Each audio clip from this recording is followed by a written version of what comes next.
Attention. Welcome to the Different Spectrums podcast. We dive into the wild world of mental health discussions. Get ready for profound talks, a sprinkle of humor and sarcasm, and a touch of colorful language. Just a quick heads up, our show reflects our individual opinions, which may not align with the standpoint of the podcast, our featured guests, or any related corporate entities. Our mission? To illuminate through laughter and satire because everyone needs a good chuckle. Chill out and don't stress over the small stuff. Legal troubles? No, thank you. Cancel culture? Please spare us. We'd rather keep this space lawsuit free. So buckle up, have a good time, and join us as we navigate the vibrant realm of mental health on the Different Spectrums podcast. Today's episode is sponsored by BetterHelp. BetterHelp connects you with a licensed therapist who is trained to listen and give you helpful, unbiased advice. By using our link, you can get 10% off your first month of therapy. So, Naz, as a therapist on BetterHelp, what has your experience been like? I've been doing it since January 2021, and it's been really fun and exciting. I've been able to reach clients all over the United States and the world. I've had good relationships. I've had folks that I've had for a couple months and a good handful where I've had for almost 2 years now. So it's magnificent. I've enjoyed my time and my clients. I love them. Awesome. You can do it all from your phone or computer via phone call, video chat, or messaging, however you feel the most comfortable. Let BetterHelp connect you to a therapist who can support you all from the comfort of your own home. Visit betterhelp.com/DSP or choose Different Spectrums podcast during sign up and enjoy a special discount on your first month.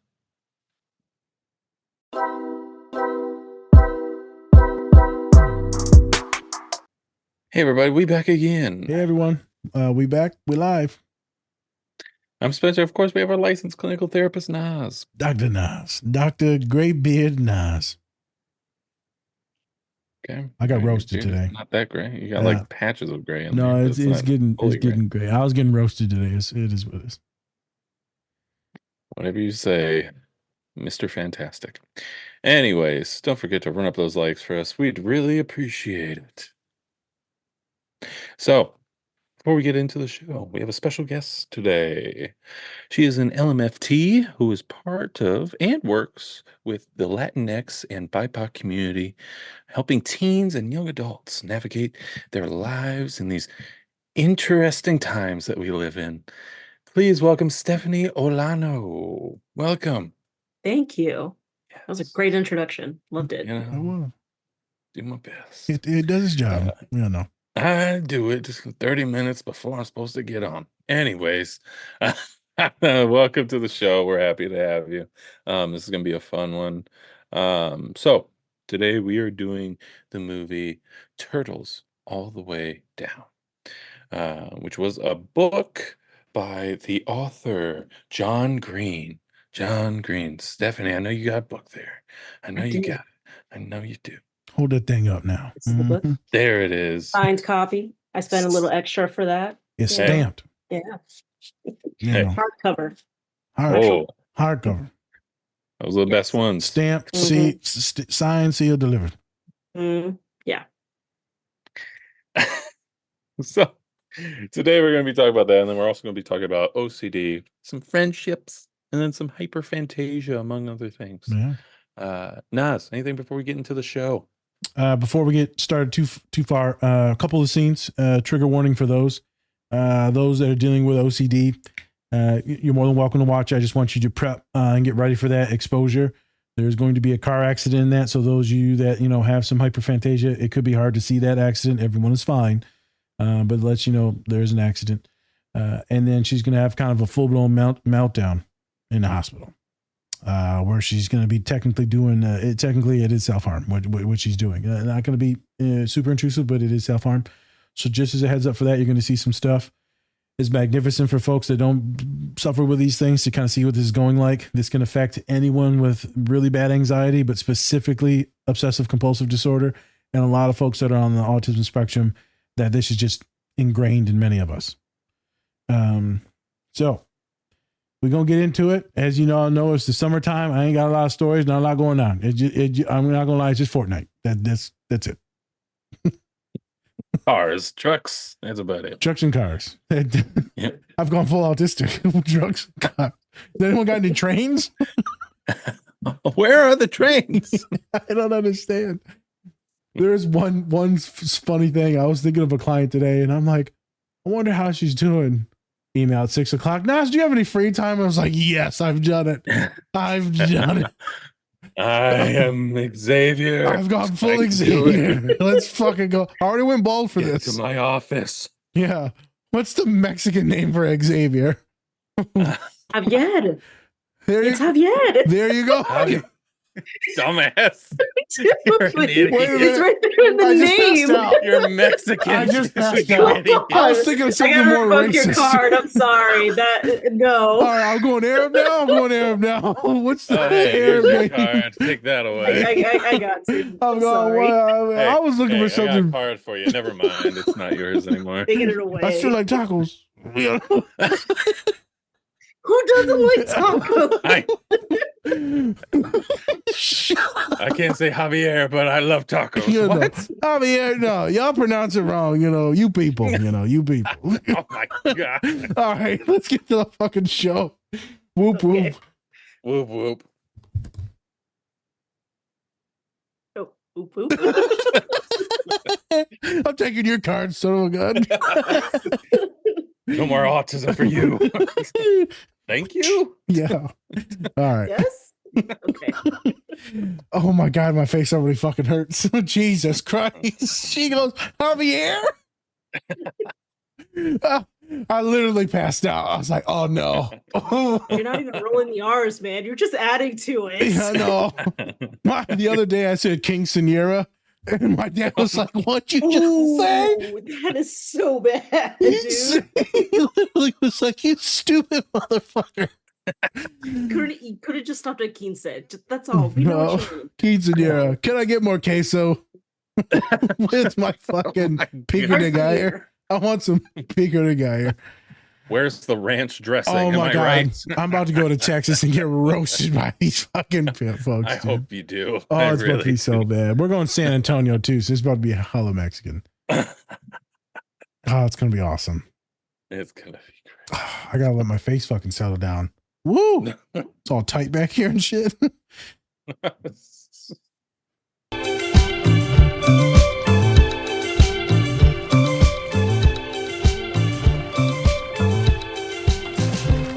This water has to be like 50% urine. That's the good half.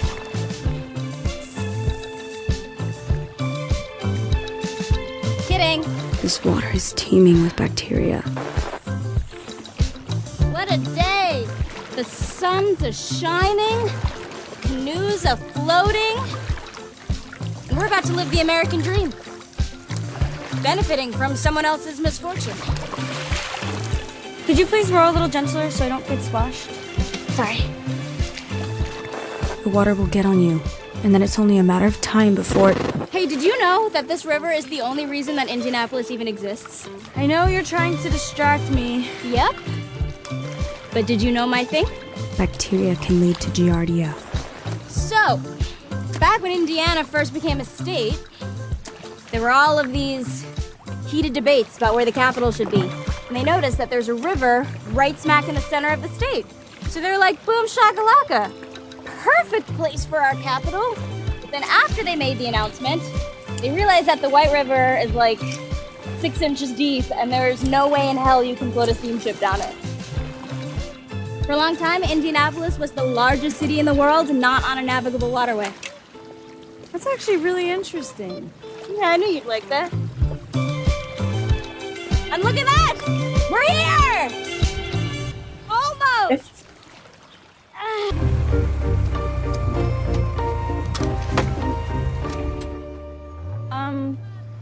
What is that?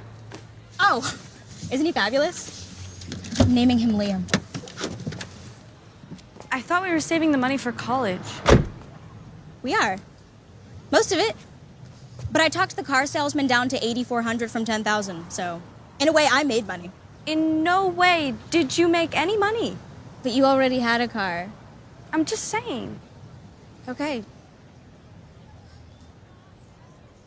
Oh, Michael got into that art show. It's in a couple weeks. I know that dirty tunnels might be a lot for you, but is there any way that you could come with me? Maybe.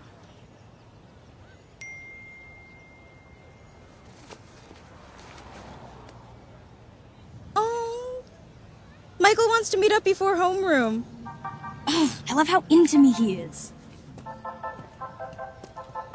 I screwed it up? What? No. You barely even changed my name. You read my fanfic? Yes, I read your fanfic. You're my best friend. You didn't think maybe I'd read it? No. I didn't. Because I've been writing them since I was 11 and you've never read a single one. What? You never asked. I shouldn't have to ask. Other people's best friends would just take a little break from endlessly contemplating the inner workings of their own mind to think about other people's interests. I came up with a Yala in 7th grade, and yeah, it was a dick move, but maybe it was my way of coping with having a best friend who's... Like, Michael says that you're like mustard, right? Like, you're awesome in small quantities, but a lot of you is a lot. Got it. I mean, have you ever stopped to think about what it's like for me? I constantly have your back and you never have mine. You're right. All our friendship has gotten you lately is 50 grand and a boyfriend. But you won't even come with me to his art show. Other people's best friends would... I mean, I know that you have mental problems and whatever, but they make you extremely self-centered. I am not self-centered. What are my parents' names? What are their jobs? What's my middle name? Do I have any pets? You're just so pathologically uncurious that you don't even know what you don't know. You have a cat. Yes. Congratulations, Aza. I have a cat. I've had her since I was 5. What's her name? I don't know. No, you have no clue. You have no idea what it's like for me because you never ask. I mean, you think you and your mom are poor or whatever, but you got braces. And a car and an iPad and all that shit. Do you think that it's just normal to have a house with your own room in it and a mom who helps you with your homework? I mean, your privileges are like oxygen to you, Aza. And then you judge me for buying a car instead of saving it all for college. And I try not to care and I try to be understanding because... Stop talking!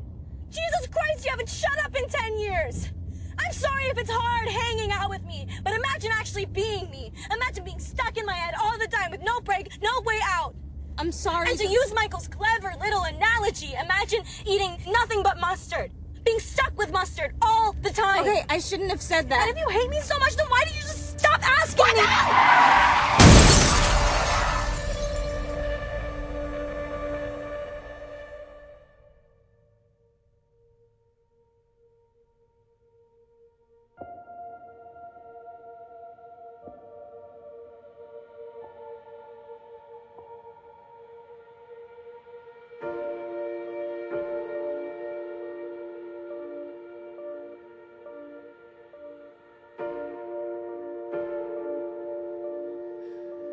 Are you okay?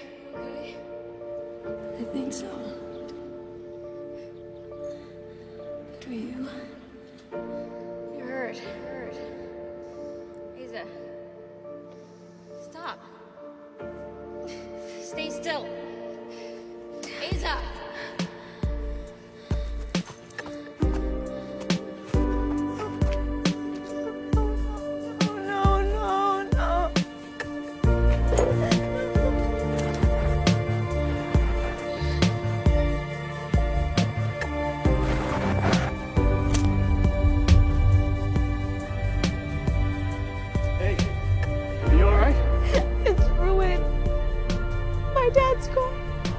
Honey, I've been doing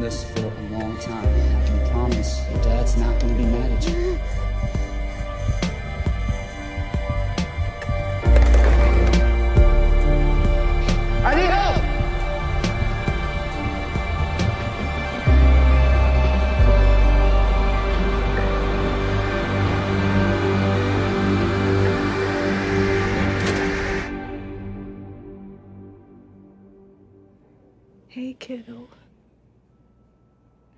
You're in the hospital, but everything's gonna be okay. I love you so much. Is Daisy okay? They gave her some stitches on her forehead, but she's gonna be fine. I ruined Harold. I know, baby. Dad loved that car. Dad loved you. Am I okay? You have a lacerated liver, but the internal bleeding is mild. I'm bleeding inside. Just a little. The good news is you don't need surgery. They just want to monitor you for a few days. What? No. No, I can't stay here, Mom. Asa.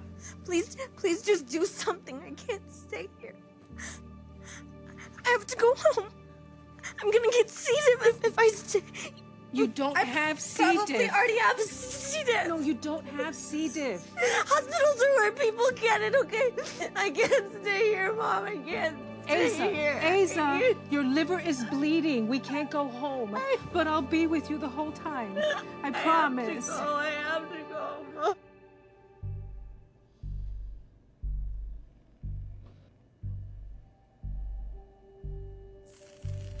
C. diff is invading your body right now.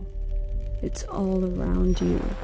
You're infected. You're full of bacteria colonizing you. It's all colonizing you, and you can't stop it. You can't.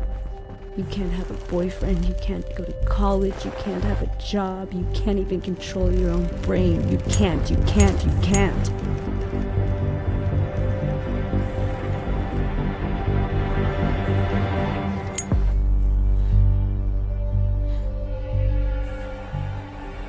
You know how to deal with this. It's the only way. It's the only way.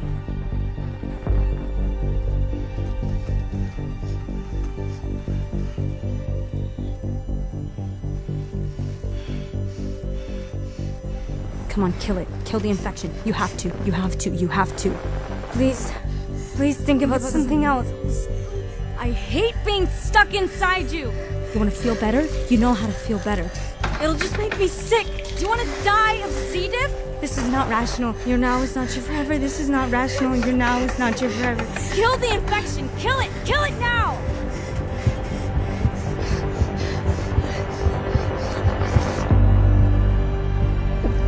Please let me go. Please, I'll do anything. You can have this body. I don't want it anymore. I am my way. I am not my will. I am my way, not my will. You'll never be free of this. You're possessed by a demon. Do you want to die of fucking C. diff? No, because you will. I will. You will. I will. You will. No, what are you doing? No, stop that. You're disgusting. You make me sick. You're not possessed by a demon.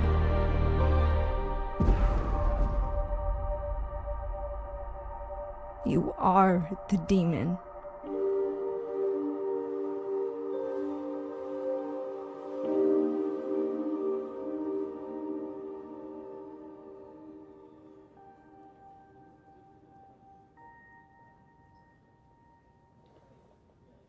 Hey everyone, thanks for watching our show today.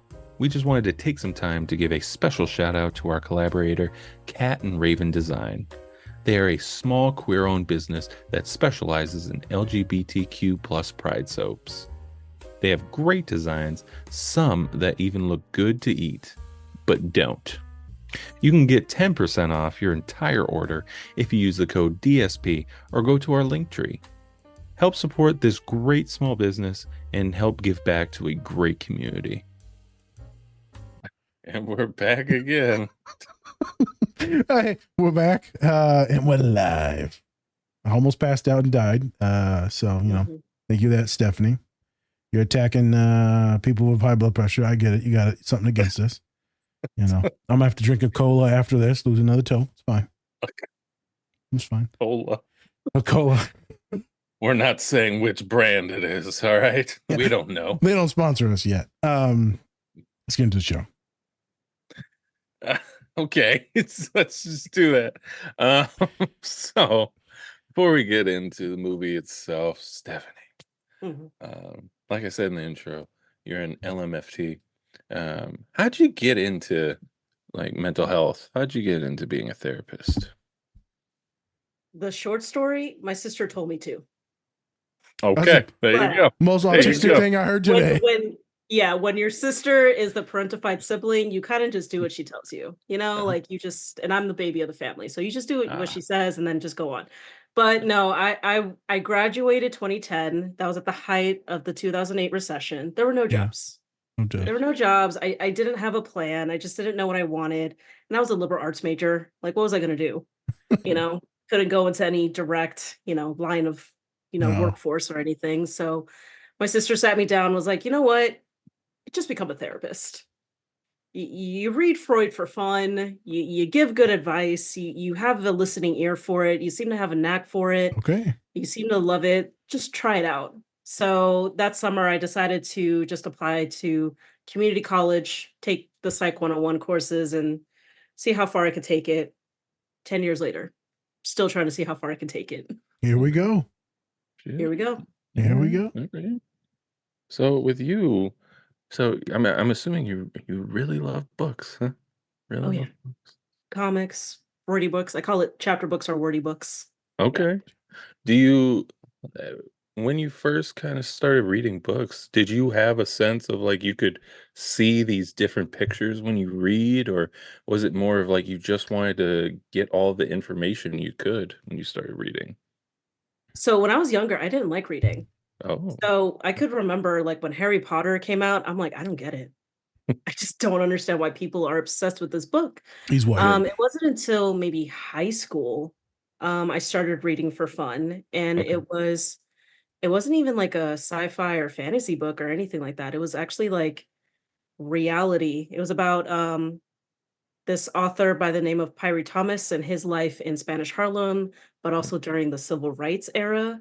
And it was the first time I read someone who kind of had my similar background Mhm. in the Mm, same era.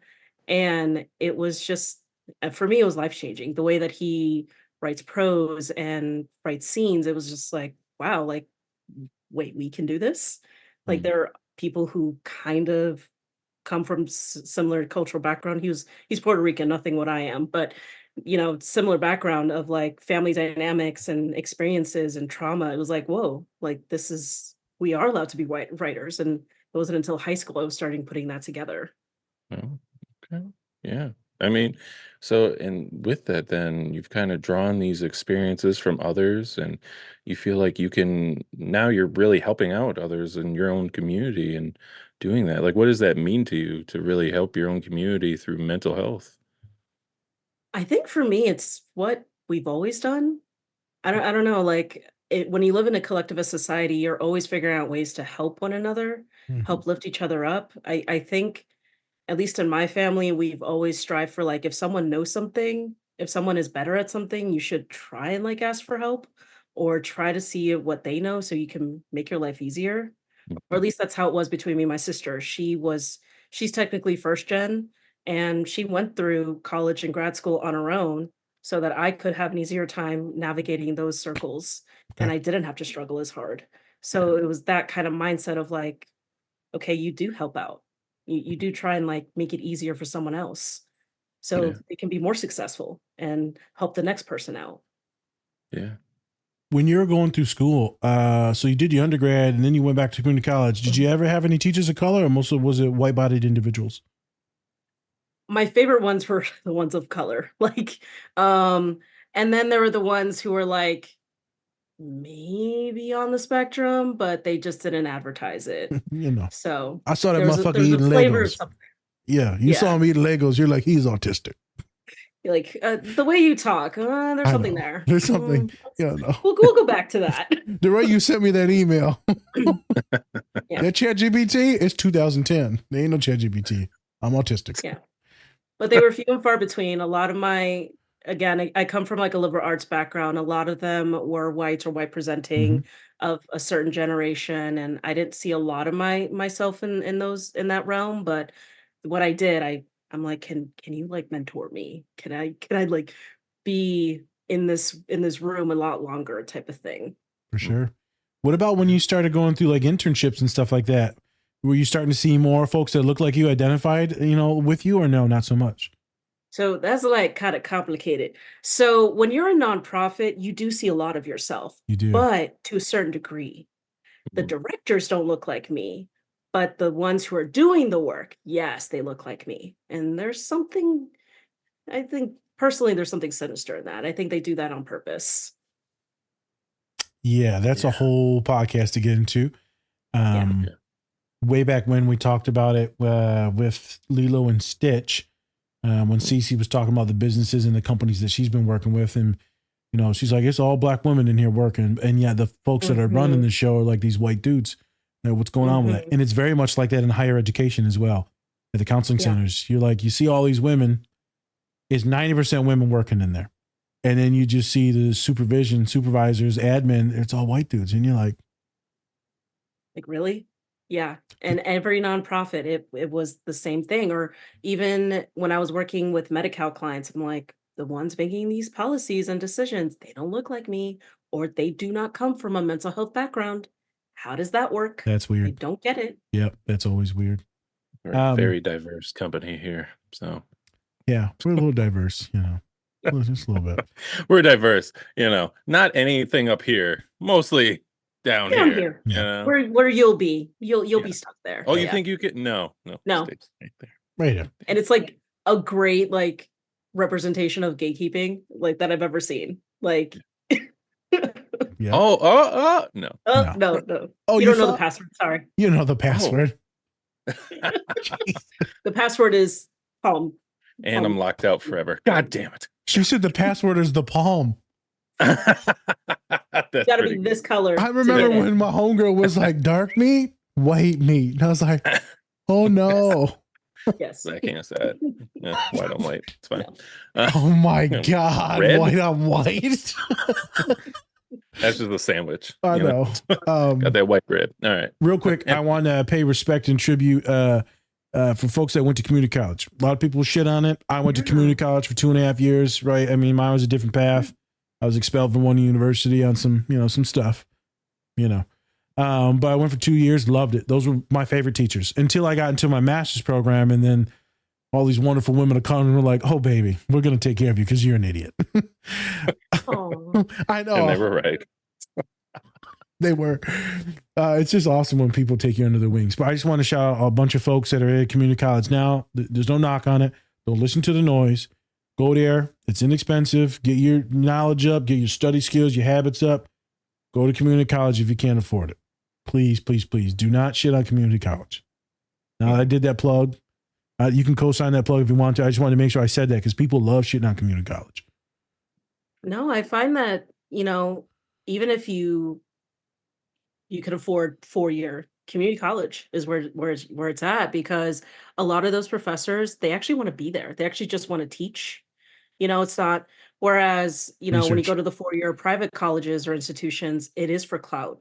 It is to get a book deal. It is to you're getting taught by like the TA.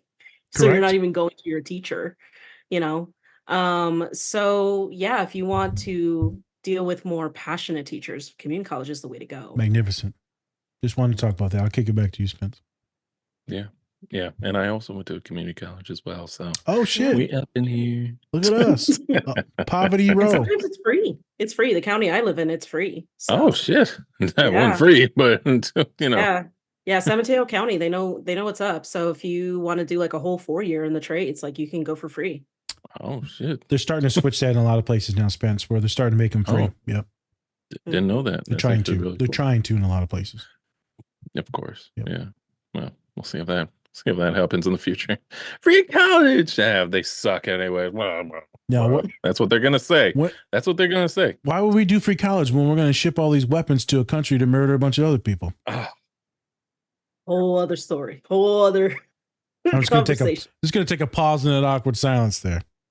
Okay. The sarcasm there is making sure all my folks know. Now we're going to pivot. Sand pivot. And now we're back. So, you're a money trauma coach. What is that? I don't know what it is.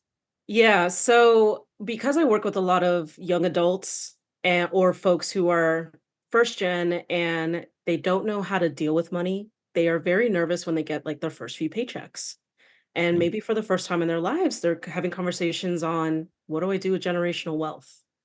You know, it's not that we aren't capable of learning how to manage our money, it's the feeling or overcoming the anxiety of trauma that gets the best of us. So for me, I knew I had money trauma when I was having panic attacks paying my bills, Okay.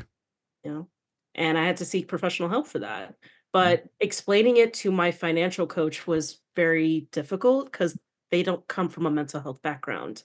They helped me manage my budget, they helped me talk more about like what was happening, but trying to get and because I come from like a trauma informed type of background, I was seeking certain answers or just having certain conversations that this person couldn't have. And the more and more I was working with my clients, I could. So I just started putting two and two together. I'm like, okay, I don't know much about money on this front, but I know a lot about money trauma and Mm. how that could impact someone's psyche and the body. What what the hell is money trauma? So money trauma is really it's very similar or akin to what we know as trauma today. It could either be like little t trauma or big T trauma, but basically I grew up in a household where money just wasn't talked about, but I could see the effects of it Mm-hmm. in my household. I knew when my mom was getting paid. I knew when we couldn't make had a I knew when we didn't have enough for rent, Mm. you know, and that left a certain feeling in me. And through that, I started to pick up on what are the core values in our family when it comes to money. Oh yeah, we can send money to Nicaragua and show off in some way, but we also had to borrow that money for my grandma, you Mm. know? Or if I needed a new pair of shoes or had to go to the hospital because I was also struggling with my own, stress and my own like mental health stuff, but it was manifesting as like a stomach pain, I was reminded many times like, hey, I spent a lot of money on that. You should really appreciate me, you know? Or those shoes, like you don't need new shoes. But if we're in front of like cousins or something, then I'll get you the new shoes. So there's all these things I was putting together, but I wasn't tracing it back to like the money trauma. Yep. And that shaped me and that followed me into my adulthood. I can't buy a new pair of shoes without feeling guilty. I can't, I can show off when my friend is visiting, but I'm also shaming myself when I do spend money on myself, you know? Can this also happen with people that have money, like affluent people, I think if in a you're different way? Yeah, I think if you're born with money, it's a new type of shame. Yeah. Like, depending on one, you have to be aware that, Mhm. not many people have the money you have, Yep. you know? So there's some folks who like hide their money. I think they call it like stealth wealth type of Yeah. thing. Like they look working class Yep. and they look like they wear like ratty clothes, but they're not. They actually come from like a comfortable background, Yep. you know? But when they're looking for that connection or that camaraderie, they do feel a little shame because it's like, wait, my struggle is not your struggle, but my struggle isn't a struggle at all compared to you. I've got some clients who are aware of that. That's Mhm. not really a struggle, but it's their frugalness. And some of it's like the anxiety and fear of like, hey man, I might need this 30K. I'm like, you got 30K, motherfucker. You need to start paying more for sessions. Yeah. But they know that and they feel bad for other people. But I've had clients, it's just tough. But we're also talking about different classes and socioeconomic status. So, right. I mean, you got someone like me, there's a couple ways you can go. But you got a lot of folks that didn't grow with nothing and they like to buy a lot of stuff. God bless you. Buy whatever you want. Cars, jewelry, clothes. They call it hood rich, right? Look, I'm going to show this off to the whole hood society. If you're not from the hood society, show this off to people. Wealth, keeping up with the Joneses, whatever you want to say. And then you got folks like me that are like, well, I'm going to go ahead and save all this money. And I'm going to save it and I'm going to save it because I'm never going to be broke again. I'm never going to worry about rent or food. I'm never going to be evicted again. I never want to feel that feeling again. I want to be able to go into the store, and if I want it, I buy it. Yeah. But I'll perseverate for weeks and months and weeks and months on a purchase. Unless you catch me in one of those modes where I'm opening up the pocketbook, then I'm like, fuck it, let it rip, which rarely happens. But when it does, it does. And this is at a privileged state now because, right, I've got a doctorate, a good job, house, right, I'm very privileged right now. But still, that trauma is always embedded in me where you just wait. Mm-hmm. It's a son of a bitch. Yeah. And you never we really feel that in the body. Yeah. Oh, 100%. For me, it's like in the mind. I get that tension headache, and I'm like, Mm-hmm. I'll put it in the cart. I'll take it out of the cart. I'll put it in the cart. I'll take it out of the cart. Right? I mean, it's a whole thing. I'll save up. I'll say that I need to do something good so I earn this thing. There's a lot of shame and guilt in it, and a lot of fear of. I knew what it was. What you were talking about. I want to make sure that the others knew what it was, because I'm not really sure statistically in the demographics of the pod when it comes to economic status. I know all the other stats on race, gender, sexuality, but not that one stat. Thank you for answering that. Yep. I What think else we're you ready got? to get into the movie. Let's do it. Sure. Let's do this. Go. All right. So first, actually, let's ask why. What about this movie really kind of talked to you, and what about the book really talked to you as well? Yeah. From the movie, I liked that there were two Latina protagonists because I don't know if you're aware. All these streaming sites and and Hollywood are just taking away things that speak to me. Like I am not their demographic somehow, Mm, Yeah. No. you know. So any type of representation, I'm like, "Oh, please stick around. Like I gotta hold on to you." yeah. And the fact that there were two Latinas who were like, Right. good friends, and it wasn't like this catty, like, mean girl type of stereotype. It's just awesome to me, you know? Okay. And then what about the book? Was there any differences between the book and the movie, or were they kind of both similar? I think just the way that John Green writes about the intrusive thinking is slightly different because I didn't know this at the time when I read it, but he struggles with OCD. Yep. Hmm. So he, from his end, was able to put in like I think a little bit of himself in this book compared to of his other writings in the past. Because, yeah, the protagonists are female, but one, he tends to write females a little bit more. But when it comes to this book, I think he kind of like wrote about himself as an adult, and that's never really been done before. All those other writings are he's writing about himself when he's like a teenager Okay. or like in middle school. So this Okay. was like the first time I'm like John Green, like after YouTube fame. It's interesting. All right. Maybe there's some healing and he's doing throughout his writings. Hmm. Yeah. I think so too, and it's showing because I think right now he is. There was a moment where he wasn't. He was still doing the YouTube thing, but he was more involved in like his charities.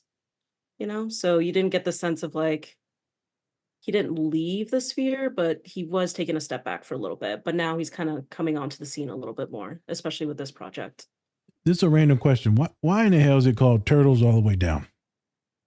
Oh, there's a scene. It's like a metaphor. So the protagonist meets like she really wants to go to this one college. Like she's like obsessed with this one professor who's talking about like contamination and what the body does and all that stuff.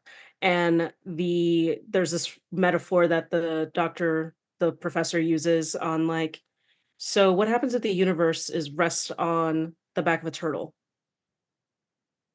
Yeah. There's that one movie that ends up being that from Disney. Yeah. Yeah, and then it's just this mental exercise will just turtles all the way down. Like no matter what, there's always going to be a turtle that's just balancing the turtle that has the universe type of thing. Yeah. That's Right. great. Give that image to an autistic person. There you go. Yeah. Lots of turtles. It's raining turtles. Hey. Yeah. Why do they all know karate? Are they okay? No, space turtles. That's the word. Oh, Space turtles. space turtles. Yeah. I don't even Speaking know. of turtles, Teenage Mutant Ninja Turtles. Go watch the episode. Go watch the episode that we did. Yes. It's all about feeling Yes. like a mutant. Actually, Yes. we have a couple of them because we did the live action movie and the new one. So, Oh, there you go. oh, All right. there we go. Yeah, I wondered what that was about. Yeah, let's get into the scenes. Yeah. Mhm. So, could you give us a little bit of backstory on just, the scene and maybe a little bit on the movie? What's happening? What's going on? Yeah, so I didn't realize this until we did this. I chose the scenes with the friends. Oh, I think other folks would have chosen like the love interest or like maybe even the protagonist when she's in a room. I'm like, no, let's see the two Latinas be friends. Bleh. I love Yeah. that. There we So go. the first scene is where they're in the canoe and the protagonist is just having Aja is just having like intrusive thoughts, about, the water and if it's gonna splash on her and she's gonna, get these germs or somehow her body's just gonna be contaminated, and it'll lead to death. Because that's the ultimate fear. Like if something happens, I'm not gonna survive it. Intense. Yeah. Yeah. And I think this whole movie really just depicts OCD or just intrusive thoughts in a in an interesting way because people just think like, oh yeah, you have a bad thought or intrusive thoughts. Just think of something else. It's like, Mm. no, it's just all encompassing. Like there's no moving away from it. There's no distracting from it all the time. It's just it's just there. Her you know? acting in the car scene, that which we'll get to, is magnificent. The angry, the furrowed brow, and then like you could see her like lost in thought and trying to hear and listen. I've been that person trying to hear and listen, and you're like, shut up. And It's too loud. I've almost crashed Yeah. a few times. My dad's just like, you almost killed us. Good job, asshole. Good job. I thought it was really good on the visuals that it gives you, because it goes to, all right, here's the thought, or you hear the narration in her brain, and then boom, visual, thought, visual, and how in sync they are. I think a lot of people will relate to that specifically. Yeah. And how mindfulness or breathing doesn't always work, because how you're fighting against your own brain. I remember a professor or a supervisor once said, having OCD is like having a war in your mind.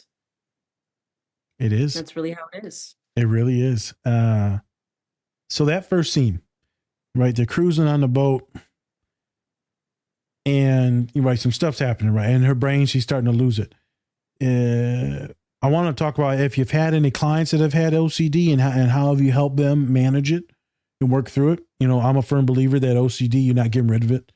These mental illnesses, mental health related things, you just learn how to cope, learn how to deal with it. Mhm. You take it from a 10 down to a 9, down to a 7. You're like, okay, it's manageable.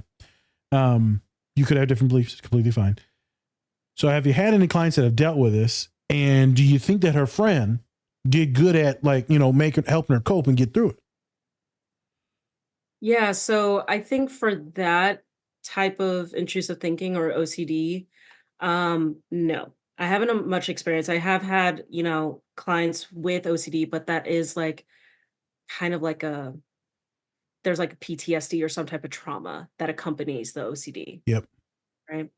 I look at it more as like a symptom for those clients. Now, those who have just the OCD, I think that diagnosis is a little problematic because there's kind of like this conversation of, well, we need to just find a way to get rid of it. We need to find a way to extinguish the behavior. It's looked at as a behavior problem. It's looked at as a behavioral problem, and that's not helpful for a lot of my clients Yeah. because it's really just how their brain operates. Yep.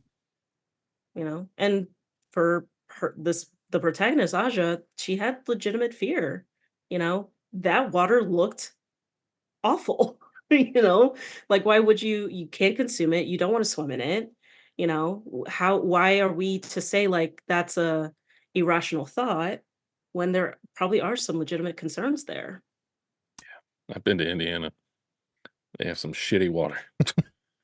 Yeah. It's poisoned by the way, people. They Oh my poison the soil. Jesus. Hey, Sony's like, yep. Hey, I'm a co-sign. Yep. They did it. They did it. But let's be for real, man. I've been in water, and you look at it and you like, oh hell no. If I jump, I always freak out. I got some warts when I was younger, playing in the pond with fishes and stuff. So now every time I go near water, I'm like, damn, I can feel that wart is cooking in me. I feel like that's, like you said, very accurate. I think that I almost feel like you can see her dissociating while she's in the water. I feel like maybe it was just me, but I felt like everything was getting a little blurry and she was zoning out. She was dissociating. She was fading away. And her friend, she's like, I know you're trying to distract me. I thought that was magnificent because I've done that with clients where they're like stuck in one thing. And I'm like, so, what are you doing after this? You get lunch after this? And they're like, Nas, shut up. Well, no. You got homework after this, and then you're gonna go eat dinner with Rebecca. Bring it back. Bring it back. And you want to really know how to trick someone is you know what their plans are for that coming day, or you know what the real thing is, and then you say it wrong. Mm-hmm. So you're like, yeah, aren't you got dinner plans with your boyfriend Bobby? And then like, I'm gay as hell. Why are you talking about Bobby? You know it's Elizabeth. You know? It's worked. I've had some folks dissociating, going catatonic, and it's different for everyone. But grounding them in what are you going to do today gets them out of that anxious thought, and then they're like, oh shit, today, what am I doing today? I have not had many clients with looks like her severity of contamination. I have had many clients with contamination issues, fear of germs, self-harm, harm to others, pedophilia. I have a lot of different germ-related things, a lot of different OCD-related stuff. Murdering people by accident in the car, like running them over. They're like, I heard a thump. They're like, I'm checking the scanners. I'm like, you didn't kill anyone. Like you'd know. But you sure? I'm like, there'd be blood. There's some paint chips. That shit's been there since 1982, you know? And so with her, if she was my client, I'm not going to lie, it'd be tough because how pervasive it is. There needs to be some medication involved. I'm not sure if she's on medication in the show. I'm like, holy cow, there needs to be some medication to get her brain to calm down. And then legit therapy with a specialist. So yeah. I'm cool to handle a lot of different things, how it's impacting you, friends, like the trauma around your family, finances, like all those things. I would love to work with it. And I want to get you to see a specialist if you can afford it. If you can't afford it, I'm going to do the best. But that would probably be one that I would want to tag team with at least 2 or 3 people. Yeah, because there's family dynamics there that, you could tell mom was trying, but there's just a lot there. But what I liked about the scene as well was that compared to other folks, she does have support. She has mom, she has a friend willing to like distract her and like educate herself to like, maybe my friend will feel better if I just give her factoids about Indiana and see if that's helpful. But you could tell like it just wasn't enough because she's still like, I'm not in my body type of thing. These intrusive thoughts are happening automatically. Even if I want them to stop, I just can't. Personal question. Have you ever dealt with any intrusive thoughts or obsessive thoughts like that? Not to that degree. I read a stat that says like 90% of human beings like have intrusive thoughts on some level. I think it's much higher than that. I think all of us struggle with intrusive thoughts, but the issue is it messing with our function? Like, can we still get up in the morning? Can we still go to work? Can we still have relationships? And for this person, it was teetering. Like for a minute, she was able to go to school and, do her daily teenage girl thing, but there were just some aspects like dating she just wasn't able to really handle. I've had some people where it impacts them being in a relationship when it comes to sexual intimacy. So not just trigger warning, not just to penetrative sex, but also anything oral, kissing. They just can't do it because the exchange of saliva. And like some of my kids, if I just say that, they're like, nope, I'm done. Because I'm like, yeah, man, who wants to kiss? You're just like licking each other's faces. And they're like, gross. I'm like, but that's what you're doing, Yeah. It's gross, I can taste the forehead oil. When you think about it, like intimacy is kind of gross between humans. It kind of is. Like flowers make sense or fish make sense at that point. Let me kiss a fish real quick. Yeah, I hate fish. But like for real though. And so I've had some folks that they've had to break up. And this is like long-term relationships. It'll start like in high school or middle, usually high school, and then college is like, nope, I just can't do it. Some of them also is the obsessiveness is in, what if I get pregnant? What if I get pregnant? What if I get pregnant? And that doesn't matter what gender, because they're both worried about it. So not only contamination, but like this could ruin like our life, and then their brain is gone. Yeah. And so now it's slowly working through the intimacy and things like that and practicing safe sex is intense, man. I remember one of my boys, he's like, man, I saw a dead bird today. I was like, oh shit, you good? It's like I had to wash all my clothes, take them all off, had to wash the whole bed, everything. Like I've had some students that are definitely autistic and obsessive, and like someone sits on their couch or their chair and like they would start scratching themselves and like, oh my God, I want to die because this person is in my chair. Well, are they wearing outside clothes? Yes. Because that's a brown people thing. Yeah, they We don't were. wear outside clothes on the bed.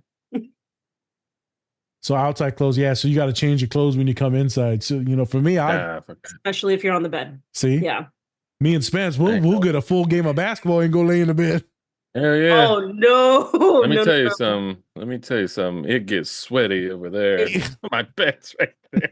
It's one big oil stain. No. If you do that, it has to be the top, like savana, like the top blanket. No on the bed sheets like that. Oh, If I you are soak wearing right outside through. clothes. Soak No. right through So- through the bed frame. So you haven't met too many arrows. We're greasy people, as my dad says. We pretty greasy. We oiled up anything, but white Turn shirt. a white towel into a tan one real Yep, quick. it's What the gone. fuck? My dad always says we're just a greasy people. I'm like, are we? Or is it just me and you and our skin? I think it's just our skin. Sorry, we have a lot of acne. It's a whole thing. My dad's gonna be like, shut the fuck up. Stop talking about our acne. You're giving away trade secrets now. I know. Well, you know, Jesus. Trade secrets, you know. So Spence, you ever been in the water and had any intrusive thoughts about like because we're getting ready to go hiking and stuff. We're gonna be around water and Only bears. intrusive thought I've ever had is if like I was like, is there a shark in here? Like, is it gonna get me? Am I gonna get eaten by a fucking shark in this pool? Like, that doesn't even make sense how a shark would get in there. But you know what? I've been It's there. happened. I've been there. It's Jaws has forever ruined me. I've even had like thoughts of where I was like, am I gonna get bit by like a fish in a lake here in Minnesota? Like, is that gonna happen? Rarely ever happens. Fish are fucking scared of you. Like, but at the same time, could happen. You know, snapping turtle, what's gonna happen? I don't know.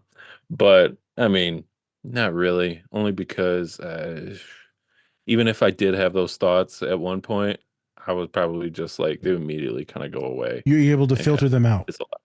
Yeah. Yep. Fizzle it out. Because then I, just get distracted by, trying to swim and survive and not die, But True. The reason why I bring this up, Stephanie, because we're getting ready to go on a road trip and go see some of these national parks, and we're going to be doing some hiking and stuff.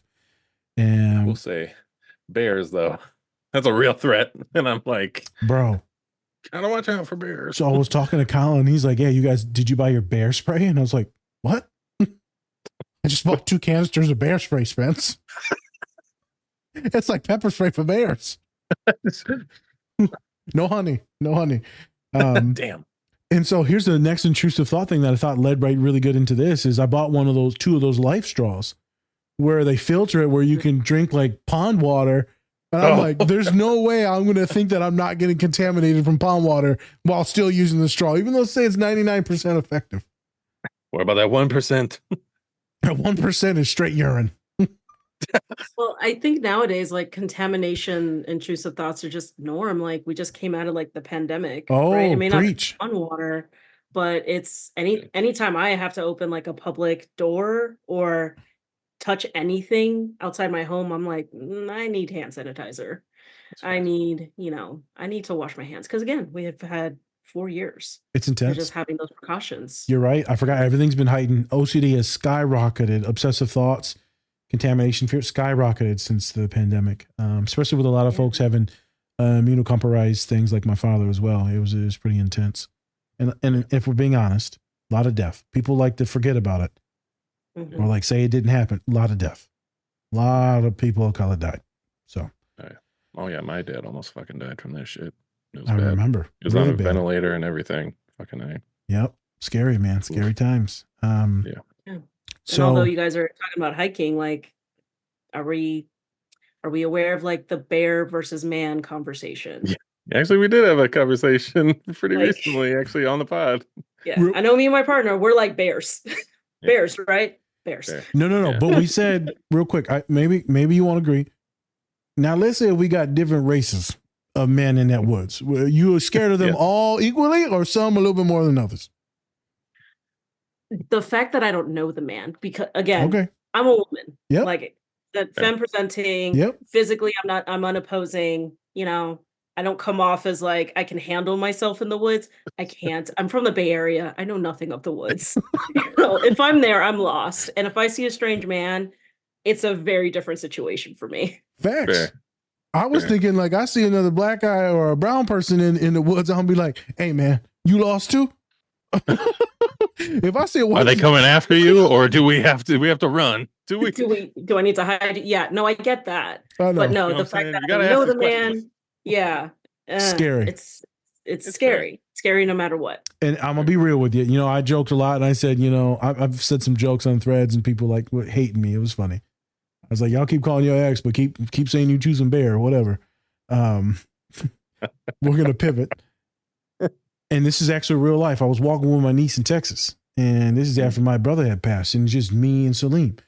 And this white dude walked up on us, and we're in the woods, and we're just coloring and having fun, right? I mean, I'm very protective now. My brother had just passed. This is all we got now. And I was like, oh shit. I'm like, I ain't got nothing on me. And he's just right behind us. I'm like, hey girl, get over here. Celine, get between us. So you all right. If it would have been a bear, I probably would have been freaked out too. But I seen a white dude in the wood while we were hiking, and I'm like, oh, I can't let nothing happen to this little brown girl. This ain't the day. So you're right. I haven't actually thought about that in a long time. I think because I'm going back to San Antonio to see her. Now she's all grown. Having your quinceañera.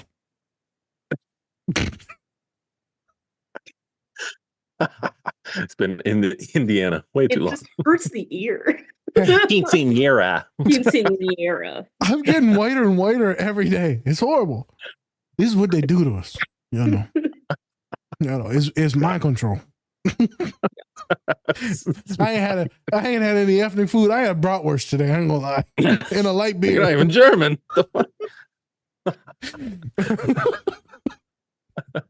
Hey, but we did wrap it in a tortilla because we didn't have no hot dog buns. Oh my god! So does that count as Mexican? No. Okay, whatever. We're just poor. Yeah. I think you should have used bread instead. Yeah, that sounds like a wrap. You made a wrap. Terrible. We made a. I'm just fat as shit. Horrible. Okay. Let's pivot into the next scene, but there are some things I want to talk about that. But let's get into this car scene because now we're talking about economics. You know, y'all making fun of me because I ain't got no bread. You know, Yes. what the hell? Racist. I'm joking. What's going on with this? I almost said this bread. What's going on with this car scene? Why'd you pick this scene? Because there's some juicy stuff in here. So just to give more context, so Aja, the main protagonist, she meets this guy. He's super rich, like you could tell, comes from a very wealthy family, and he just decides to like give her like $50,000. Oh, okay. Like he wanted to help her out. You know, she mentioned she doesn't have a lot of money, and he's like, okay, here, my dad has a stash. Here you go. Oh, okay. So she splits it with the friend, you know, because why not? So the friend decides to buy a car because she needs a car to get to her job, and maybe she gets a little tired like using coupons whenever they go out, you know, because they have lunch together and they're always using coupons and not getting soda. They only order water. You know, she wants McDonald's money, and for the first time she has it, right? But Aja, the main character, like gets on her about like, why did you you're supposed to save it? Like, why are you spending it on a car? Facts. You know, it makes no sense. And the friend is just like, but you have a car. You don't understand like how hard it is for me. You know? Yeah. And I think for me, like when I first saw that, I'm like, I think that just depicts on the privilege that people overlook. Although these are two brown girls talking and they're being honest about it, there is a little difference there. Like one is a little better off than the other. Yep.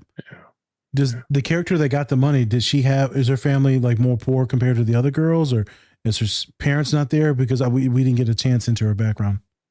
Yeah, we don't really see the family in the movie. Okay. But the fact that she does have like a part-time job and, you know, Aja doesn't, subtle difference there. Yep. We hear that, you know, mom is working, but that's really about it. But this Aja has a house, a very nice house with her own room, you know, and can iPad. Yeah. That's what, that's she has these 1,200. things. Nice new phone, right? I mean, shit. I mean, Spence knew me when I ain't had no phone. People are like, why you ain't got a phone? You got money. I'm like, well, I got this reason why I don't want a phone and I don't want to pay the money. Very frugal. And some of us, would laugh at me and make fun of me. We grew up with some trauma, So this girl, when she starts talking to, why'd you do this? I was like, well, hold up now. And then she brought up, you got all this other shit and you talking to me? Exactly. Yeah. So, and Aja, like, she has a car. It's a hand-me-down. It's from her dad. The dad passed away like many years ago at this point, but it's still a very well-functioning car, and she has enough to like put gas in it and, probably insurance and all this stuff. So she is able to like get by and doesn't have a part-time job like her friend. I was talking Spence to Pops the other day. No. I know he ain't gonna want me to, but I don't care, man. I want to say it. We grew up different. And so my transmission just got replaced. And then they was gonna charge me $500 for the loaner car. I'm like, how you gonna charge me for a loaner car and you're the reason why my transmission went out, Kia? I'm like, I ain't paying this. My dad said, you ain't paying it. I'll go on with you. I said, I ain't worried about it. I'll just take my damn other key car and I'll go take the shit off the lot. I mean, we've done this before, Dad, where we just go and take the car off the lot. Oh my God. Pops, with all respect, we talked about it, you should be fine. But we grew up a little different. Hey, we're taking it. And then the white dude called me up. He's like, oh no, sir, that was a miscalculation. My dad was like, sure, man, they were trying to get you for that $500. Oh, definitely. 100%. Because everyone, they sent me a contract to sign. I was like, I'm not signing this shit. No, yeah. I did the same shit when my car broke down and I had to get a loaner. I intentionally didn't bring my ID because they wanted to sign me up for like the insurance or whatever. Because then I would have had to pay for insurance or whatever. And I was like, ain't happening. Nope. So I didn't bring my ID to there intentionally. I was like, oh, whoops, I forgot it. Oh no, I guess you're just gonna have to give me the car anyways. And they did. I'm telling you, man, shit's weird at them places. But again, the finances. Was the dude that gave her money also a Latino boy or no? White guy. Very white. Of course. Yeah. So now I see why you didn't pick no scenes with him. Nothing against the guy. I'm like joking. he's fine. Whatever. Like you hate white I just men. didn't care. I didn't care about the love scenes or the romance between him and Aja. So to be fair, I didn't actually want you to pick any of that anyways. The scenes that you picked were magnificent. And after reading it, this is what I wanted to do. If you would have picked some love scenes, I'd been like, oh, okay. Well, I don't know how it is with you, but like, okay, so I'm closer to 40 than I am 20 at this point. So watching like teenagers or almost actors who look like teens, I'm like, you're like my clients. This is weird. Yeah, it's just gross. This is gross. Let's be real. I don't want to see it's like some 15-year-olds, having sex. That just seems pedophilic, Pretty much is. I mean, it is. Yeah. And I love the show Euphoria, but I'm like, I need to fast forward this scene. I can't. This is too much. Nope. Yeah. They're in high school and then they look like they're 30 and it's just I'm like, confusing. There's too much meta in it. And I was like, somewhere in here's creepiness, Someone's There's watching a lot this. of creepiness. Yeah, someone's watching this and like, oh, I like this. Yeah. Someone's I guarantee it. I guarantee I mean, same with like Big Mouth. I mean, we just talked about that, Yep. We've like that stuff. We've got It's a like, it's certified literally kids having sex. Yeah, no, I love that show, but sometimes I'm like, this is weird. We got a certified sex therapist coming on and we're going to talk about it. And I'm like, girl, you got to pick him having sex with the pillow. You got to do it. You got to. Please. I will tag you in it because, that might be the healthiest relationship I've ever seen. I just love the dog. His dog is so like, just so existential right there. Yep. I love the hormone monsters. It's a whole different thing. I don't want to get into it, but I love them, the hormone monsters, because that shit is so accurate. Yeah. At least for me. Mine's the crippled guy. Of course it is. The geriatric. Back to the movie. Back to the movie. Yes. The main reason I brought this up is because I think for brown folks, it's hard for us to realize like we are privileged. There are a lot of us who do have it easier. I know for me, I've had it easier. I have an Anglo-Saxon name. It's not like John Smith. It's not like that, but it's also not like Guadalupe, like that. There's that. I'm a little, lighter skin, so people can't really tell I'm Latina unless I'm like within a room full of other Latinas. Yep. But if I'm also like in a room of white people, I could probably blend in. Probably. Yeah. I have an easier time. But when we talk about privilege, people get really offended. They're like, no, I've had it hard. It's like, we may need to do a gut check here because one, you're in America. Two, like maybe you didn't have to go through the immigration process. And there's all these things. And I'm not saying like one person's struggle is easier than the others, but I'm just saying like There's differences. Let's be real. You don't have privilege to is say it. there. You don't have to say it. I'll say it. There's differences. Yeah. There's differences. People will like to, I know you had it hard. I had it hard. But there's also Mhm. people that had it way hard. I got some clients that grown up in legit in homelessness. And they're going through the foster care system and literally nothing. I still had people that loved me. There might have been some bad stuff too, but we still had houses, money, food, right? It was hard. Spencer had some hard stuff for sure. We've talked about on the pod. Some homelessness, right? Family dynamics, interesting things. But you're right. You're still in America, so you got a shot. People, it sucks. Well, it sucks at a lot of things. You glad you're not there, and you could be. I'll say it. You could be in Palestine right now, with a lot of young innocent children.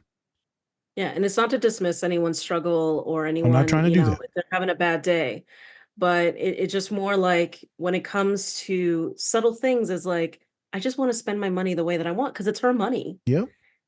Is it the most responsible thing? No, but she's also a teenager. True. Like, am I really going to take life advice from a teenager? No. No. You know how many Power Ranger action figures I would have if I If had I like had 50 25 grand? grand? Yeah. Oh my God. Oh my I want to God. leave my room. Yeah. So many Legos. You're right. I just think it's really good because what you said, some folks will look at you like that's blasphemy, but it's true, man. We all got different privileges. And I think when you call some other folks of color out, they get real weird. I mean, white folks hate it, but even folks of color hate it. I'm like, bro, you preach this stuff though, but then you can't take your own or heed your own, like internalize your own stuff. It's weird. I love that you brought this up because it's a thing even in our own systems, even in our own social classes. Someone like me that's frugal at times, I could look at someone spending money like, what are you doing? Spencer, did you really need to buy your third lightsaber? Speaking of, Did you buy a third lightsaber? look, I did a trade with one of my friends. All right. I gave them a thing of luggage from North Face. They gave me a Mace Windu lightsaber. All right. Hey, support my brothers in Star Wars. The only brother. That's right. Okay. Purple. All right. Let's pivot into this. Technically 2 scenes, but let's pivot into that. That was the heaviest scenes, and I want to spend some clinical time on those. Yeah. So this car scene that you showed us, obviously I know why you picked it, but what the hell? Why did you pick that? Well, that's an intense moment. Why pick something like that? Well, if we're treating it like 2 scenes, I think the first scene where they're in the car arguing, I found it interesting that Aja's just a bad friend. Like it added another dimension to her character that like, yeah, we're supposed to feel bad for the girl with OCD, but it's like, no, you're a shitty friend. I didn't think you were going to say that. Okay, she is. I thought You're she a was. shitty friend. Yeah. And it's like, wow, you've been friends since age 11. So the more context, the friend has just been writing fan fiction with Star Wars, but she's been using Aja's life as inspiration, and it is like you could tell the friend is like kind of bitter that she always has to take care of her friend with OCD. Because it's a lot when you Tough. think about it. You're having to distract and really be aware of like, are you having the thoughts or are you dissociating? Are you okay? Like that can be a lot when you're not like trained and like how to hold space for that, or probably know the importance of self-care because it is draining, but we're supposed to be there for our friends. Yeah. Right. And as the other layers, like being Latina, like you're supposed to do that. Like that's expected.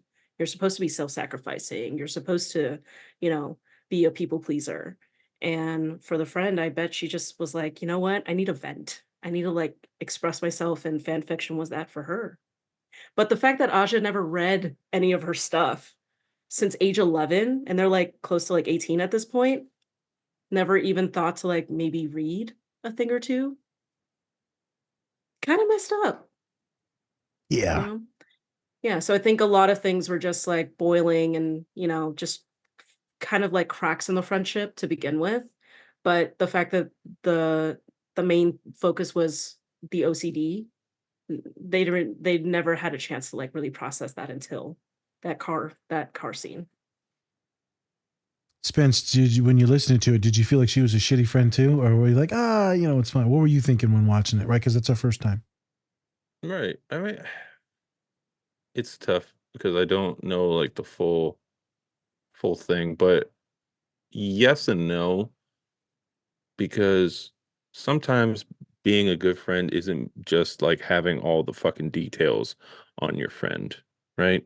It's not all just about that. It's also about if you're there for them, if you're actually going to, if they need you, you are going to be in their corner no matter what, Do you show right? up? And from what she was saying, she kind of wasn't in her corner at all. So, it's leaning towards that shit friend. But at the same time, I mean, she's probably also done some really good things as well. I mean, she gave her like thousands of dollars, even though she didn't have Yeah. to do that. Mhm. That's her best friend. You know what I'm saying? Like, and just giving money to your friends isn't always going to be enough.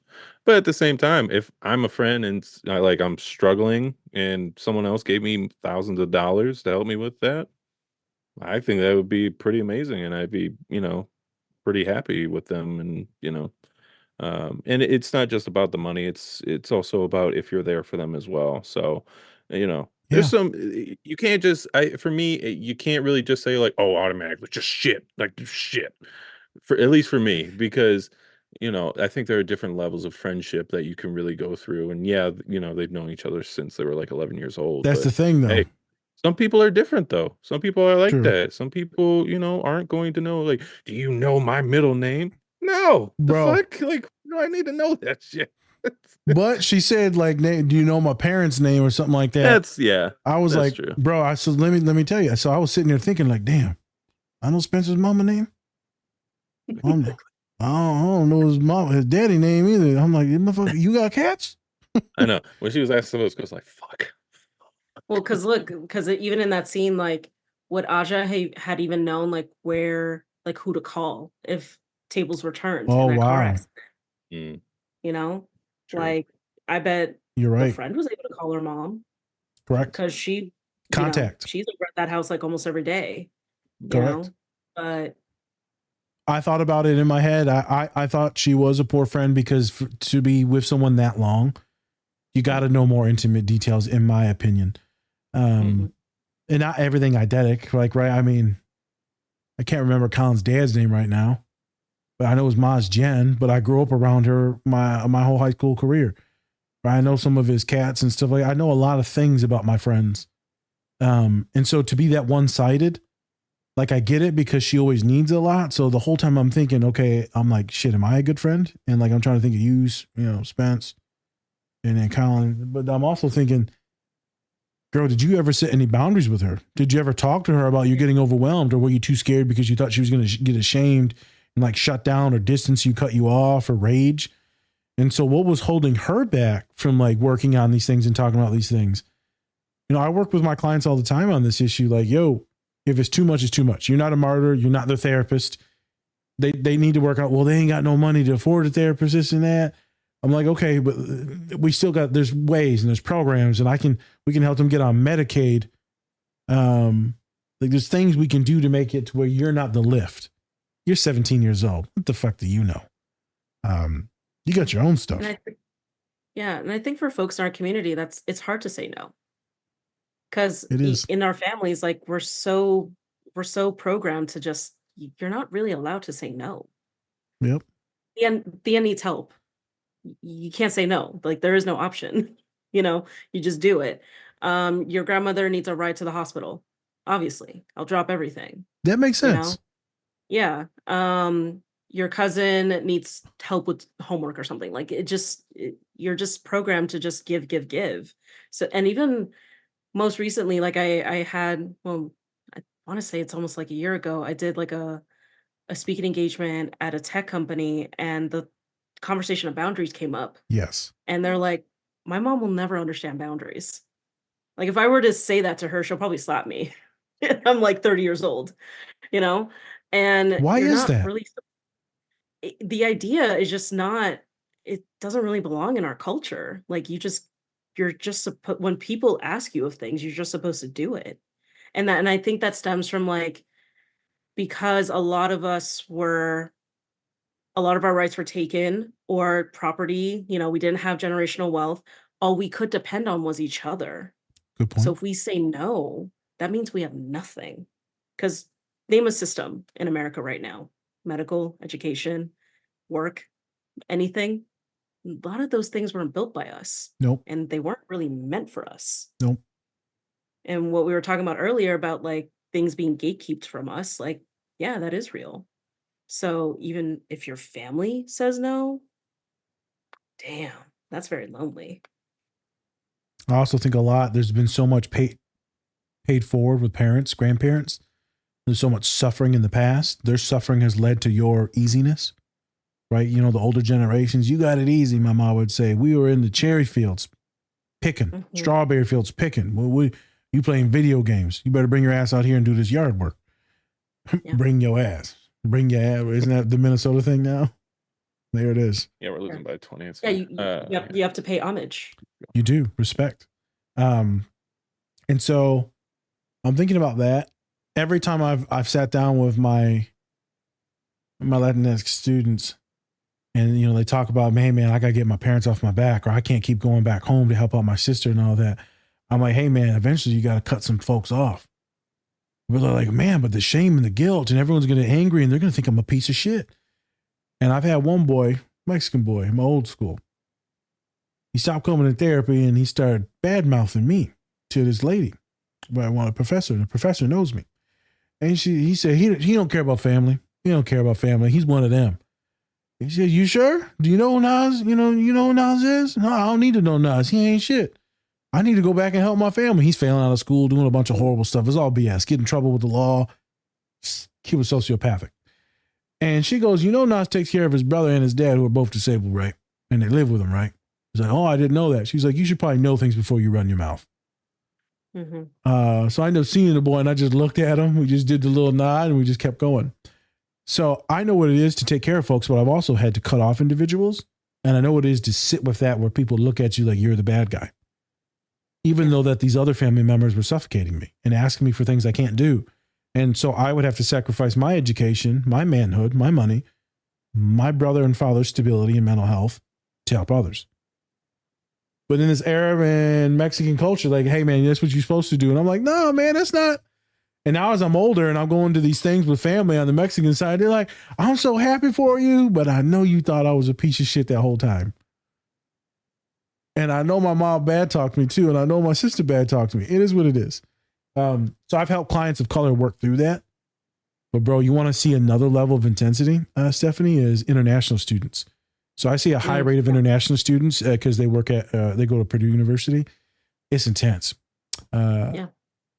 Chinese families, Indian families, Pakistani families. It is intense because it's legit like law there.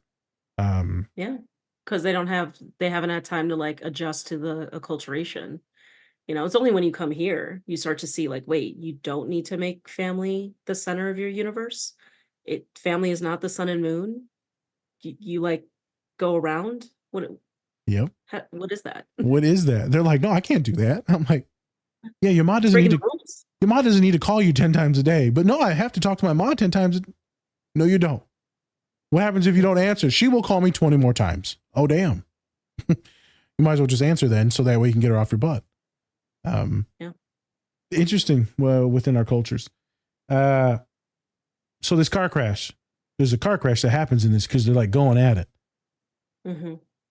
That's intense because you see her like kind of wigging out. Spence, she technically led us into knowing that there was like a crash. Did you think it was going to lead into a crash watching it or no? Yeah. Oh, yeah. Okay. You could just tell because then she started getting more and more distracted. And then as soon as she looked here, I was like, there it goes. There it goes. Happens every time in every movie. Every time they look here, they just crash. Every time. So Stephanie, what would you call that? What happened? What happened? They're yelling, they're arguing. What happened to that young lady? What would you call that? I think it's like a good representation of like all the bad things happening all at once.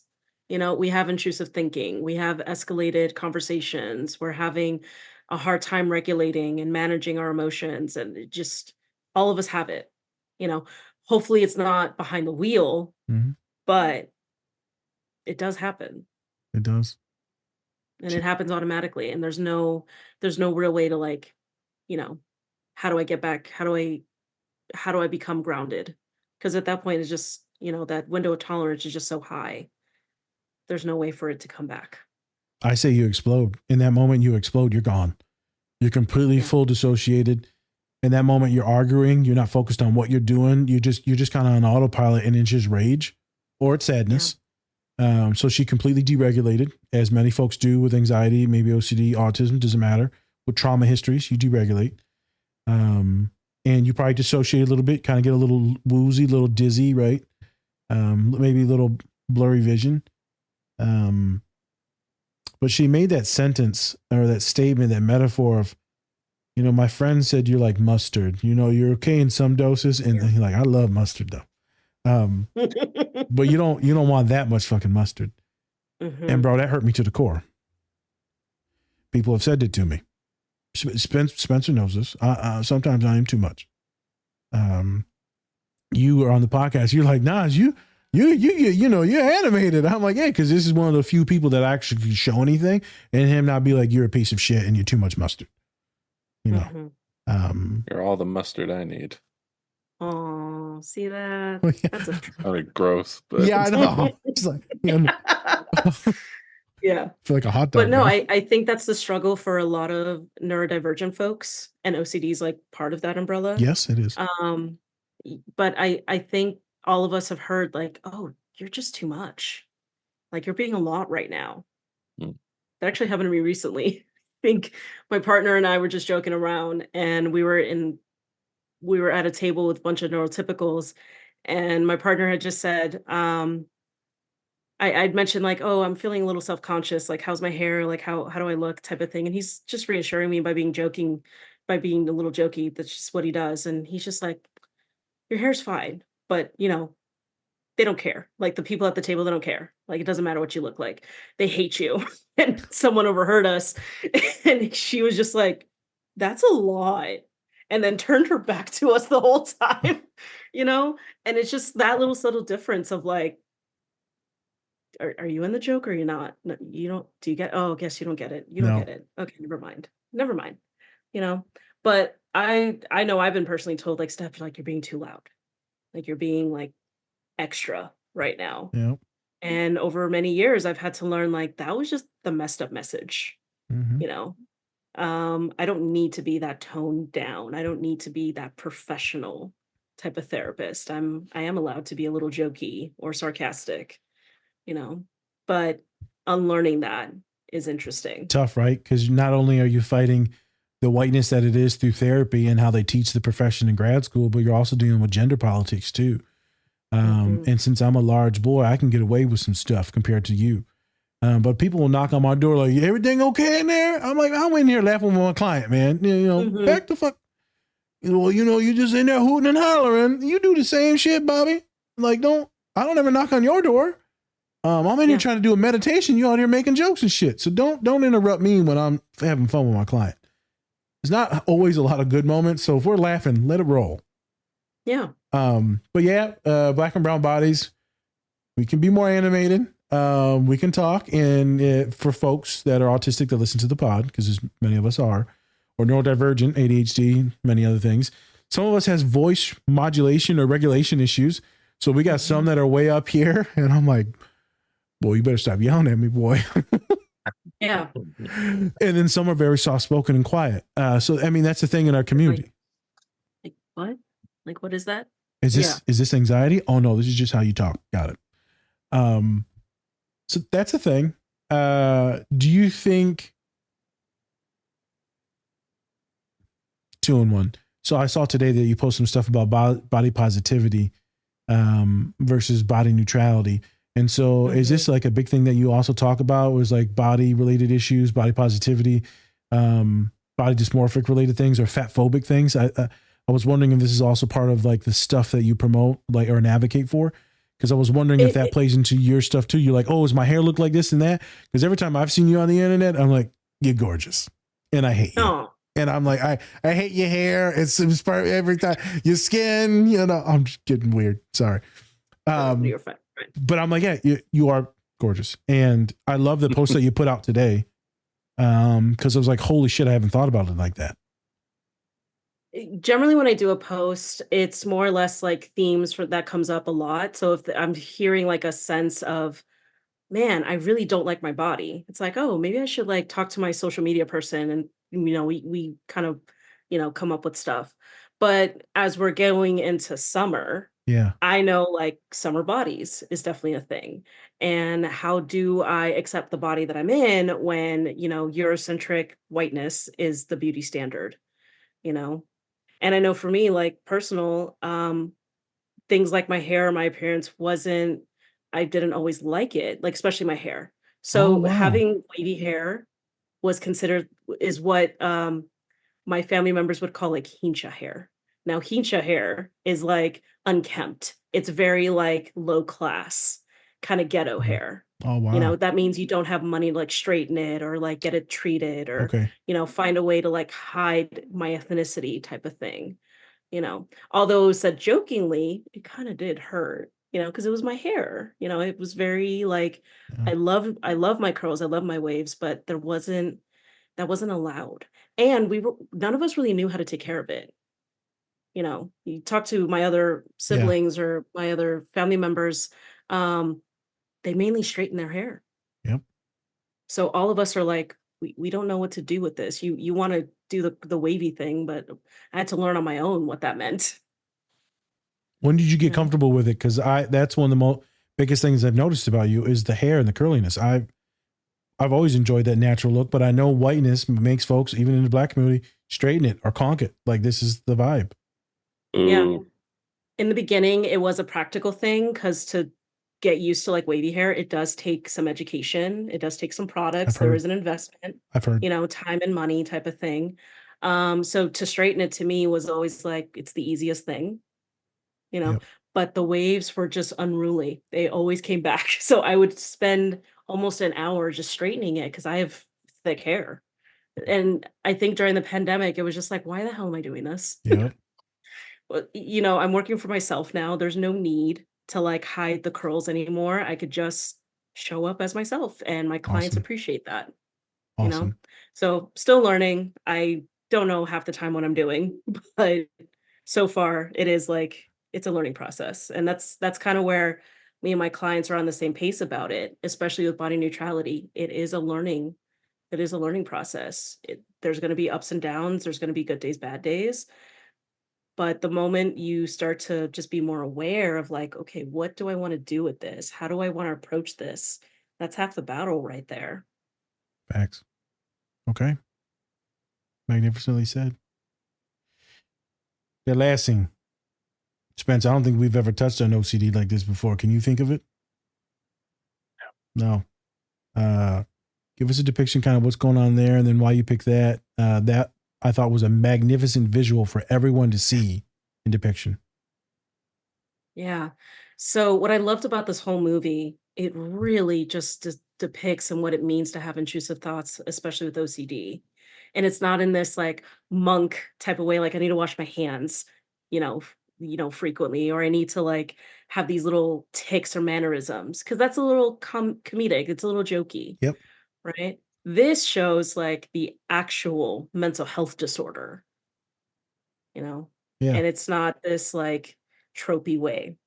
But what's happening in the scene is after the car accident, her liver is bleeding and she has such a phobia about being in hospitals. Like she keeps saying like I'm going to get C diff. I'm going to get C diff. Like I need to get out of here. And the mom's like, "No, you need to stay cuz you obviously need medical help." But she's just livid. Like if I stay here, I'm gonna I'm die. going to get C diff, you know? And I think that's what a lot of people don't really understand about OCD and why it is so hard to break that mindset because really the brain is trying to protect you. It really does think it's doing its job, Yep. when you wash your hands, or when you know, avoid certain things, like maybe I don't want to go to places where I could get contaminated. The brain is thinking like this is what's going to keep you alive.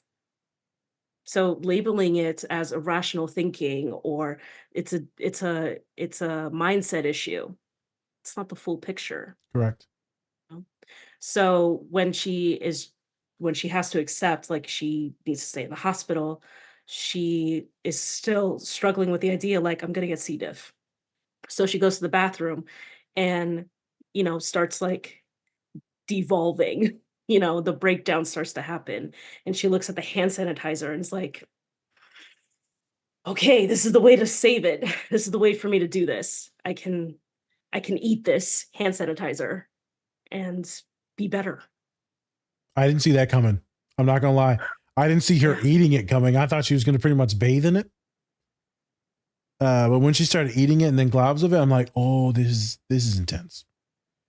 I actually thought she was going to pause. I thought it was magnificent, showing in the visual where she couldn't go to sleep and she was still obsessing over it and staying up and she couldn't help herself. But then I thought she was gonna, how to fix this. When I hear students say that, I'm like, oh, I know what this means.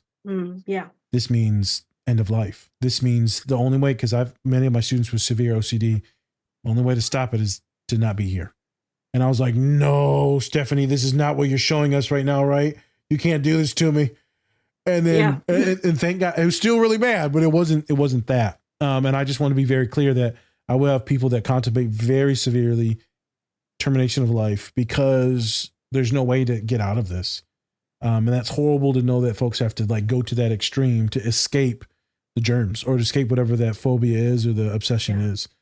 But she starts eating that stuff, man. And thank God the mom came in, because you're going to wreck you are going to be sick now. Yeah, the stomach and the esophagus. Yeah. I had to look up C. diff. It's colloides. Mm-hmm. So I assume that's a whole bunch of crazy stuff. I think Brock Lesnar had that. He almost died from it. Mm-hmm. Or something like that. That looks horrible. Yeah, I'm looking up the symptoms and stuff. And she is right. You can get it from a hospital, like staying in a hospital.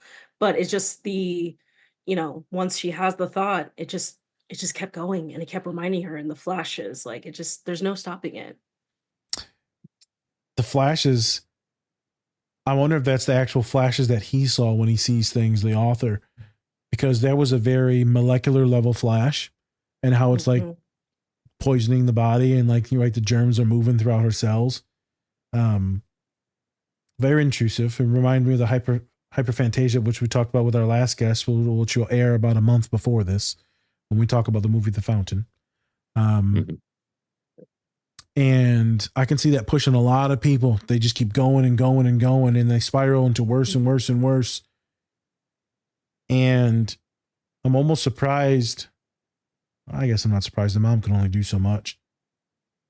But like, if you know that kid's in there, like, I feel like you need to be on like high alert. If they're like, I thought she was going to try to escape. Like somehow she was going to escape. So I feel like going to sleep when your kid's there, I'm like, you got to have like one eye open or like a bell on her or something. Have you ever seen OCD shown like this like visual and vivid like this, Stephanie, or no? No, but that is the way that I have visualized it when my client describes it. Facts. Especially with intrusive thoughts. So I have a more visual mind. It's not like hyperphantasia or anything. It's kind of like in the mid, Yep. And generally, like when my client is like in the depths of like, I have intrusive thoughts, it is these flashes that come in and out, Yep. and trying to stay with them and trying to like break that cycle. It's just really hard to do. Because again, like they probably can't hear me. They're probably more concerned with the buzzing or whatever is kind of showing up in that moment. Did they talk about in the movie or the book? Did she have any mental health treatment or no? Any history of it?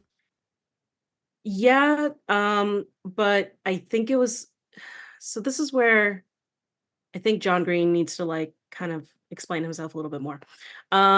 It's kind of like overlooked, but basically the dad dies suddenly. Yep. Obviously, like every book, every coming of age story has like that type of trauma. but the actual treatment for it isn't really discussed. Okay. I like to think that the mom was like, "You need some help," you know? Mom looks kinda, like, similar to my age, so millennials are more prone to, like, "We're gonna get you some help." Mhm. Yep. But if she a Gen Xer, it's kinda like hit or miss. Yeah. You never know. Same actress from Scrubs, isn't it? Yes, it Yes. is. Yeah, that's what I thought. Carla. Carl. And, Yeah. like, hopefully Carla knew that Yeah. her kid needed some I therapy. have experience in this field. You're a all right? nurse. Yes. Yeah. But for, if I think I wanna say, like, she was about, like, 10 when her dad died, it's kinda hard, getting a kid that age to open up and understand, like, and there were, like, early signs of self-harming. Okay. So, having to go on that level with a 10-year-old, and depending on the therapist, I don't know how much progress was made. Depends. Yeah. I mean, and you don't have to say this, but their therapists are a dime a dozen. There's a lot of Mhm. ones out there that are not good. And I don't want to shame or have people avoid going to them, but to find that right one, the right click, the right identities to merge with yours, to get the right things out, to get the right neurodivergence to synchronize, it's a task sometimes. It's really a task. And sometimes we don't have the time or money to be afforded those privileges to like find another one. It was hard to watch, right? I mean, I cried, I teared up when I saw it. Her suffering with that so much. She said in that car scene, imagine always being mustard. This is all you know, this is all you think of, right? This is who you are. And I was like, Jesus. You're consumed. And when you're Mhm. consumed, your ability to empathize or put yourself in someone else's shoes goes out the door. You're burned out. And so you can't be a good friend. You can't do some of your daily tasks because you're consumed. Your whole world is mustard. Mhm. So there are some excuses built in, but also there needed to be more support outside of the friend. There's a lot. I don't wish that on anyone. That scene, I don't wish that on anyone. Yeah. And Spencer have seen me in my worst days when it's like that. And I'm like, full on, I can't let something go and I'm spiraling. And I'm like, holy shit. Or like I'm dissociating after like bad news. I'm like, oh, okay. So we're just trying to walk, Nas. We're just trying to move through 50 through the door right now. It's a son of a gun. Yeah. And I think that's why it's not easy to label any of these folks as like bad people or bad friends Yep. initially. Because it is complex, but there are these interesting moments where it's like, I really want to show up for you, but I really can't because maybe I don't know how, maybe it's not enough, Yep. but either way, like humanly possible, like dealing with OCD on this level is difficult, and it's okay to admit that. Yes. So as we wrap up here, I'm thinking, right, folks that are struggling with OCD, please get help. Please, please, please. If it's on this level, please, please, please talk to someone. I feel like a lot of you probably haven't told anyone that you're dealing with this. And so if you are dealing with it, please speak up to someone, a friend. I get we just said, you don't want to be a burden to stuff, but like if you've never talked to anyone, you need to open up. Yeah. Because you should not be dealing with this. You should not be some of my religious kids with scrupulosity. And like it's intense. Especially when you're in that pubescent age, early teen age, things are getting real weird real fast.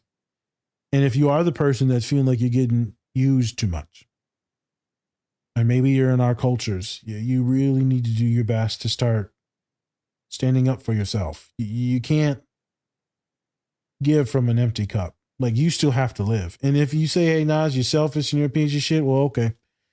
But the shit I'm going to tell you is going to help you live and survive, and then you can take care of those other people. But you have to recharge. You have to. Yeah, you can't let yourself be a martyr.